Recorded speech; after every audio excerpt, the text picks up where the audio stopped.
Non, c'est vrai que je me sens pas hyper à l'aise lorsque je suis debout sur la machine. Je suis peut-être un peu trop vers l'avant, un petit peu trop vers l'attaque. Même en bougeant le guidon, j'ai pas réussi à avoir une bonne position. Et donc, petite rehausse de guidon, à savoir, je fais 1m80. Mais c'est vrai que même moi, sur ma Tiger 900 et même sur mon Himalayan, j'avais monté des rehausses de guidon. J'étais plus à l'aise en routier et aussi plus à l'aise en tout terrain. Donc, on va faire ça aujourd'hui. J'ai remarqué un petit truc, c'est que cette vis là elle est particulièrement marquée. Je sais que lorsqu'elles arrivent au concessionnaire, elles n'ont pas le guidon forcément pour le transport, et je pense que là le mécanicien est venu un petit peu forcer sur la vis.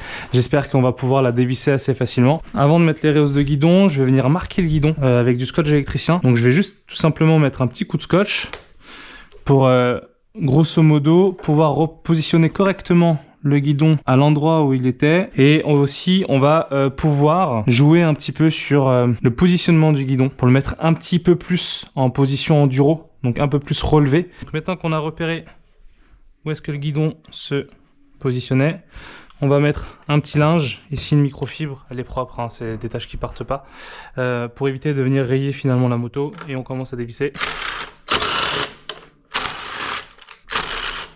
Et voilà.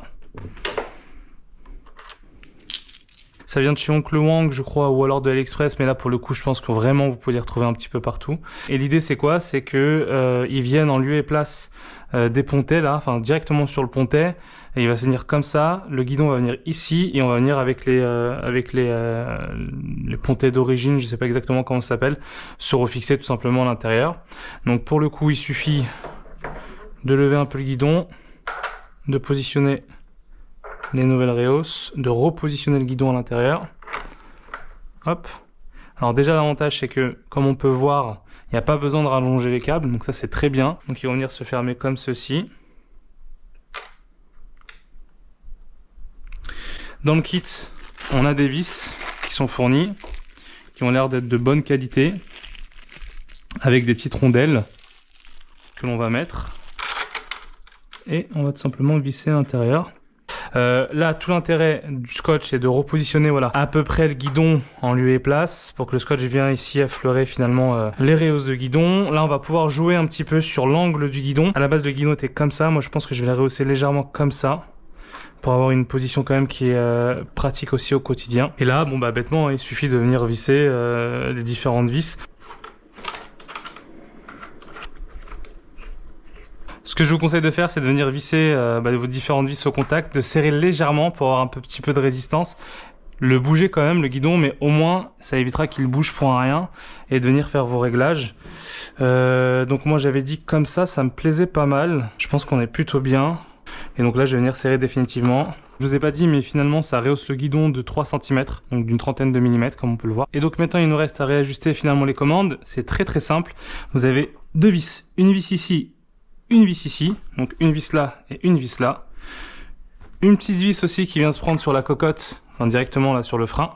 Tac, vous dévissez ça. Et puis tout bouge et vous pouvez réajuster et l'aligner avec la machine. Donc en soi, là on est plutôt pas mal.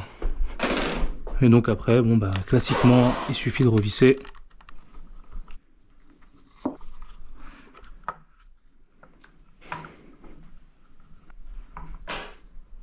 Donc ce côté c'est ok, on va faire l'autre côté maintenant.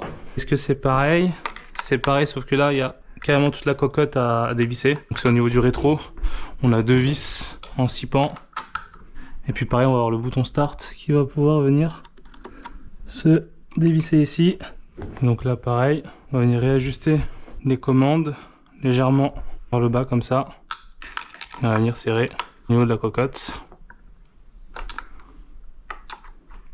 Après bien sûr il va falloir réajuster les pare-mains, parce que comme on a touché finalement au guidon, les pare-mains sont plus ajustés pour protéger le guidon comme il est présentement. Donc après voilà, ça c'est toujours la même chose, hein, à savoir dévisser ici, ici et là, et puis après revisser au couple, à savoir 10 Nm ici sur ces vis là, et 20 Nm sur la grosse vis là qui vient sur le côté. Ce à quoi il va falloir vraiment faire attention aussi, c'est que lorsque vous allez mettre, lorsque vous allez serrer définitivement le voilà votre pare-main, c'est que lorsque vous allez tourner le guidon, vous n'allez pas venir ici toucher le réservoir et pareil de l'autre côté.